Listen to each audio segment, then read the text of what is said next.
Harvey Gantt was born near Charleston, South Carolina, on Young's Island in January of 1943. He was born to an 18-year-old mother, and his father was a 21-year-old shipyard worker.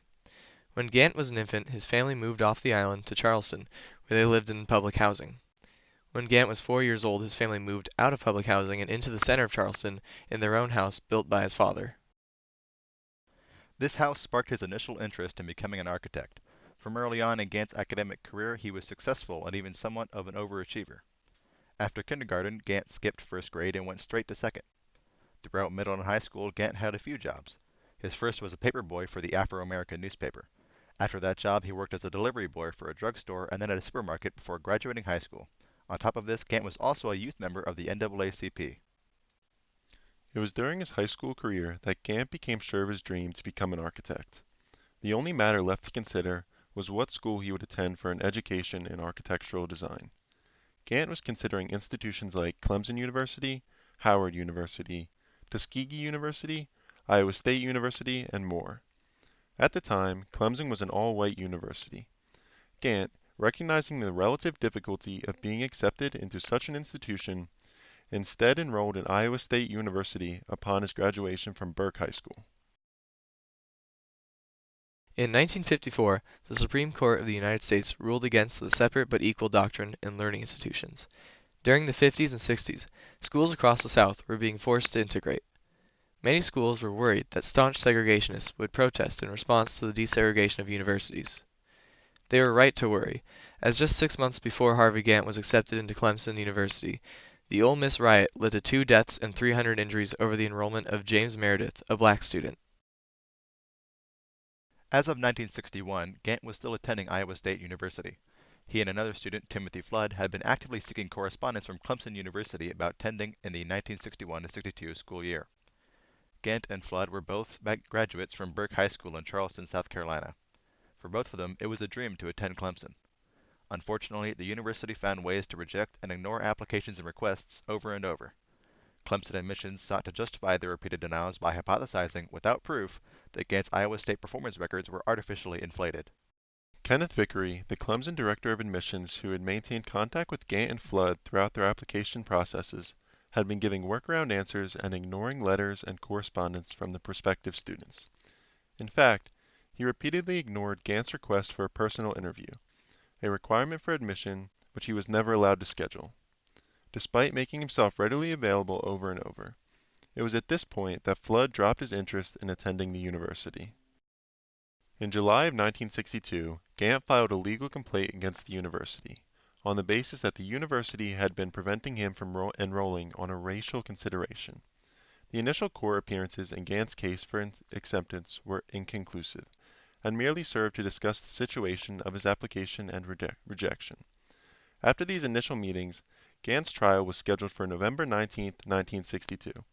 Clemson's president at the time, Robert Edward, believed that the university had the upper hand in the case, citing Gantt's supposedly incomplete application, and concluded that the NAACP was using Gantt to desegregate Clemson, and he was right for this. The NAACP supported high-tier cases such as Gantt's bid for admission because they put greater public pressure on President Kennedy to deliver comprehensive civil reform. At the same time, Edwards also recognized the inevitability of desegregation at Clemson, given the ruling in Brown v. Board of Education and the desegregation at other colleges, like the University of Mississippi. By allowing the case to go to court, Edwards ensured that people of South Carolina had time to absorb the news, unlike Ole Miss, where the relatively rapid arrival of the first black student kick-started riots.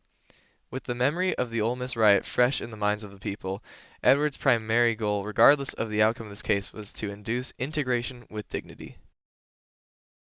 Unfortunately, when the date of the trial came to pass, the presiding judge ruled in favor of Clemson University, and Gantt was denied once more.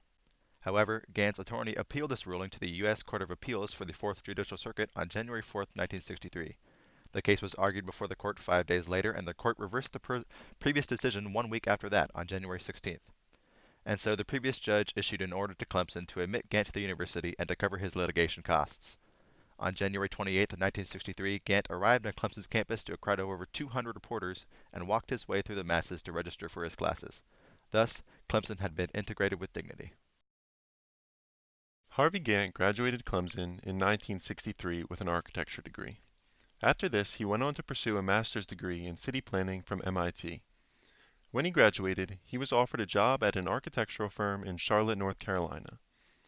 In the fall of 1964, he was married to Lucinda Gantt, the second African American student to attend Clemson University.